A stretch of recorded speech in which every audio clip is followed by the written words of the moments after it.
Қайырлы күн, құрметті көрермендер. НС News алаңында ақпарат таратуды бастаймыз. Бүгін барша қазақстандықтар үшін қуанышты күн. Түркістан төрінен Назарбаев зияткерлік мектебі дарынды өрендер үшін есігін айқара ашты. Заманауи білім ордасының ұжымына бақ-береке мен табыс тілейміз. Мектебіміздің атынан мерекелік құттықтауды қабыл алыңыздар. Жинаған тарихы бар сауырына, сыймаған құндылығы бауырына, Түркістанда тағы бір білім орда, құтты болсын ұстаздар қауымына. Тоқтаған Түркістаннан кемініздер, жас балғын ұлы мектепке келіңіздер.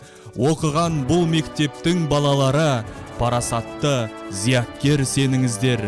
Түркістан бесік болып әлдиледің, сен талай абыз тұлға тәрбиеледің. Әл-Фараби ұстазда сенен шықты, ғылымның айналдырған дән дерменін. Түрк елінің рухани бас қаласы, хандықтың ғасырлық астанасы, бағзыдан ғылым білім арнасы бар, құтты болсын зияткер мектеп бастамасы.